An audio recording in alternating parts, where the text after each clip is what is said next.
I come from the YMCA of Greater Toronto, and probably majority of you are familiar with the services that we are delivering in the community. We talk about changing communities, building healthier communities through a variety of services like childcare services, health, fitness and recreation services, newcomers services, and of course, lots of community programs. In my role as a general manager of the national and provincial programs, I'm responsible for a number of programs that include a youth gambling awareness program, that include a consultancy piece with the University of Liverpool in a pan-European project, as well as a new project, a pilot project called A Path to Home, helping newcomer homeless. I'm going to talk tonight about the project that we work together in the experiential education here at York University with Professor Pilar Carbonell around helping underrepresented students get into post-secondary education. I'm going to give you a very, very brief background about what this program is about.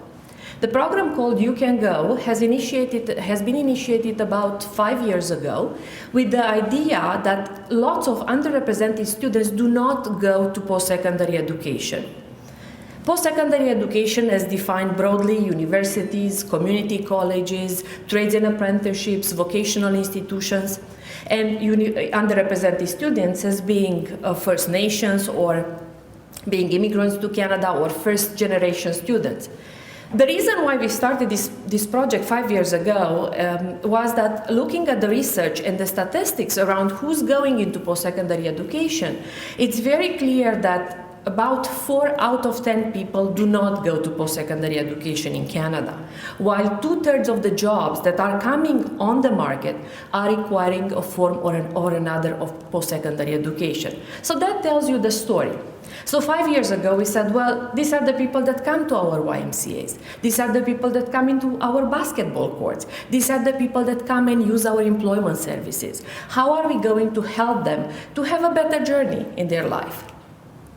At the get-go, we said we are going to serve youth because this would be our target population. We would want youth to know that post-secondary education is an option.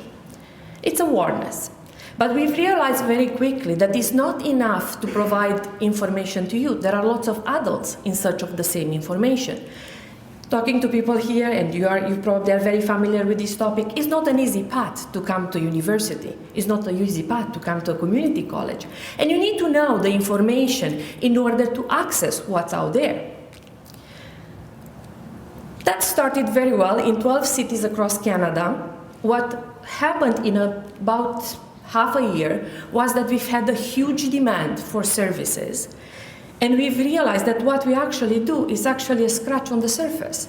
There are lots of people that don't know what is out there, and they don't know what their path will be past high school.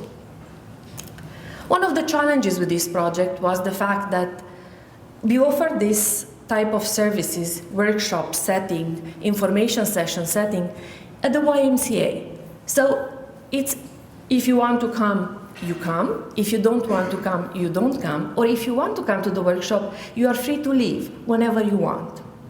So what we had to do, and that was a big challenge, was to find out a way to have fun workshops. Now, probably you are wondering that I'm talking about post-secondary education, information, and fun. The two of them don't match, right, when people talk about that. So we came up with the idea that we would want to have a board game. If we were to talk to a group of teachers, and probably to many of you professors here, we would say we have a didactic tool, but it's a board game. So the board game keeps the students engaged and helps them understand what post-secondary education is. It's part of a broader topic in a workshop, but this board game has not been used outside of the YMCA.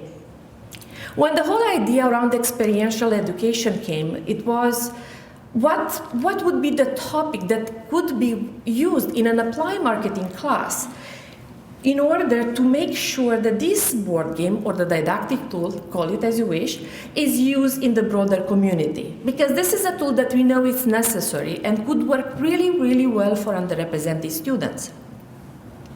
We were very fortunate to have this opportunity. The groups of students that work on this project in about 3 months came up with 3 different marketing plans, amazing ideas, that we plan to apply probably before the end of this year.